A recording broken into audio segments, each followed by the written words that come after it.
Salut, on se retrouve aujourd'hui pour l'exercice de cocologie que j'ai connu sur la chaîne de Laetitia, pareil que je mettrai en barre d'infos, et je réexplique pour les petits nouveaux que c'est un exercice de développement personnel qui donne une situation posée et on a généralement plusieurs choix ou alors on doit développer notre réponse et en fonction de ce qu'on a choisi, on a des solutions qui expliquent notre profil psychologique en fonction de notre réponse. Je ne sais pas si j'ai été très claire, mais de toute façon, ça va être plus facile. On va faire l'exercice directement et on va voir. Donc, je pose la situation. C'est le titre, le portefeuille oublié. C'est un matin comme tous les autres. Dernière vérification avant de sortir en courant de chez soi. Cheveux bien coiffés, vêtements propres, tout est parfait, on peut y aller.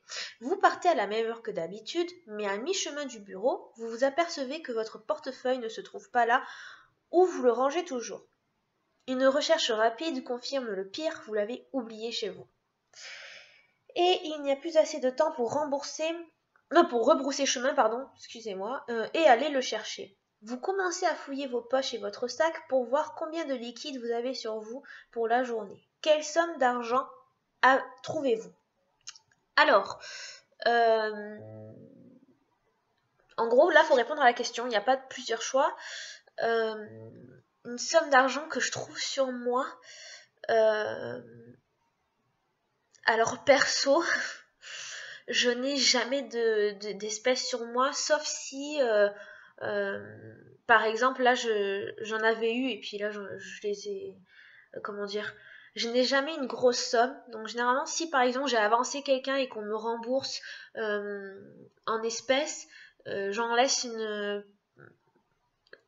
laisse à la maison, dans un endroit caché, et je prends par tranche de 5 ou 10 euros, voilà, pas plus. Mais c'est vrai que ça sera dans mon porte-monnaie, donc du coup ça ne répond pas à la question. Hors mon porte-monnaie, j'ai toujours au petit fond de mon sac genre 4-5 centimes quoi, ou 50 centimes, mais pas plus, voilà. J'ai jamais d'espèces sur moi, jamais.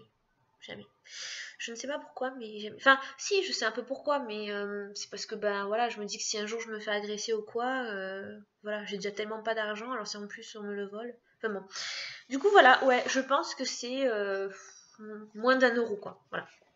Alors, on va lire la solution.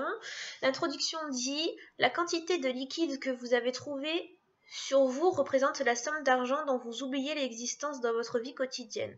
L'argent sur lequel vous ne comptez pas, cette somme symbolise également le montant que vous acceptez sans peine de prêter aux autres. Combien d'argent avez-vous trouvé ?» Oh mon Dieu. 1. Entre 15 et 30 euros. C'est un montant plutôt raisonnable. Bon, voilà. 2.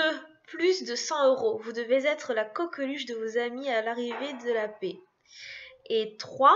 Paix, la paye. Hein. Je me suis trompée, je dis paix, mais c'est de la paye. 3. Rien du tout.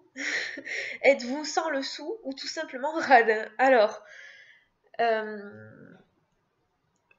sans le sou, ouais, parce que ben je prends jamais de sous avec moi, parce que enfin, je me connais, sinon je vais trouver un moyen de les utiliser. Et après, radin, enfin donc radine, je pense pas être radine, et là j'ai l'impression de m'envoyer des fleurs quand je dis ça, ça m'énerve. Mais de toute façon, tout le monde autour de moi me le dit, ceux qui me connaissent bien. J'achète toujours des trucs pour les autres, généralement.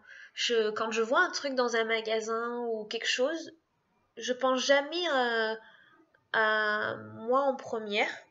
Ou alors, si je pense à moi en première, je l'achète et puis finalement je le donne à quelqu'un d'autre.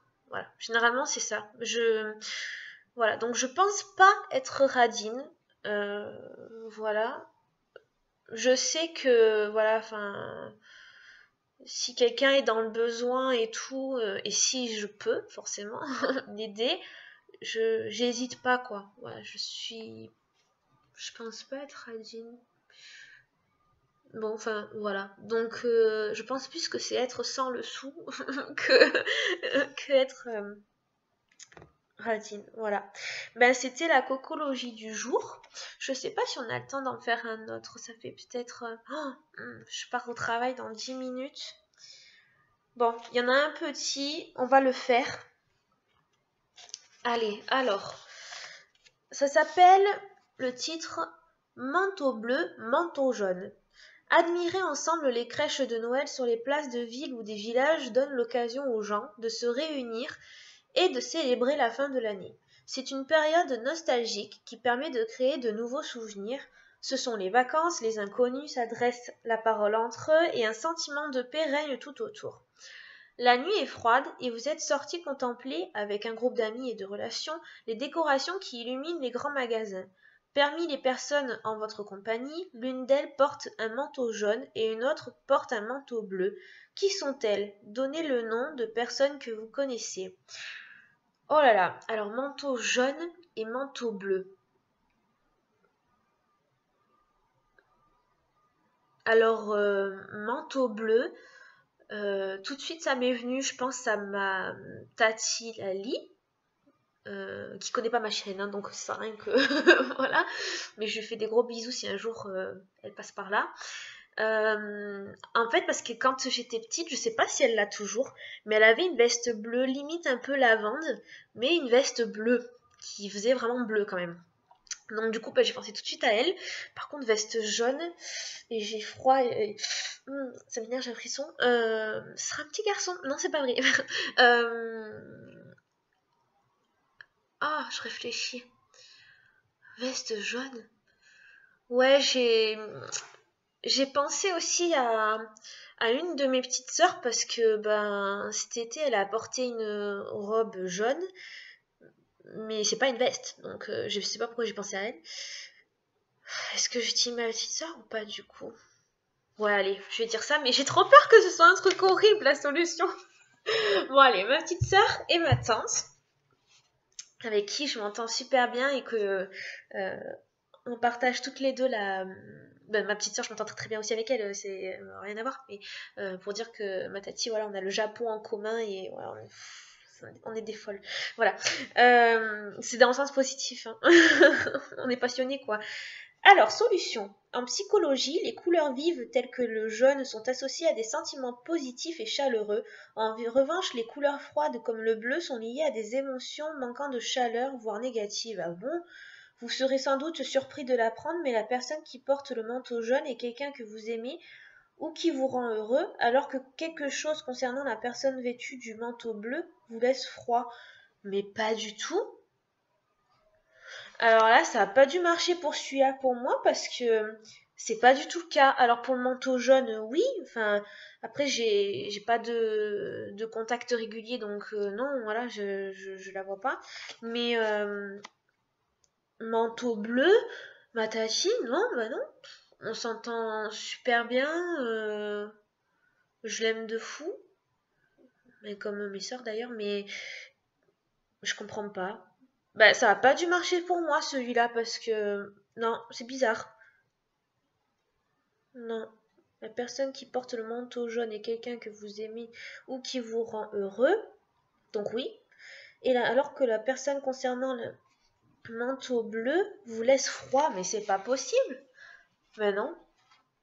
Bon, bah écoutez, des fois la psychologie se trompe. Bon, après, on sait pas, on n'est pas comme tout le monde, on a chacun notre truc, mais ouais, c'est bizarre. Ça n'a pas dû marcher pour moi, mais vous, je suis curieuse de savoir ce que vous avez choisi. Si jamais vous voulez le dire, n'hésitez pas à le mettre en commentaire, ou on me le dira en MP si vous voulez être plus personnel. Mais ouais, pour voir si ça marche avec vous, parce que moi ça ne marche pas du tout.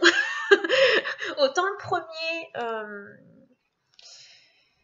ça marche à peu près, mais alors le deuxième, celui-là, il m'a pas du tout correspondu. Je sais pas si ça se dit comme ça, mais bon, c'est pas grave. Et ben, on se retrouve à très bientôt pour une prochaine vidéo. Je vous fais de gros bisous. À bientôt. Salut.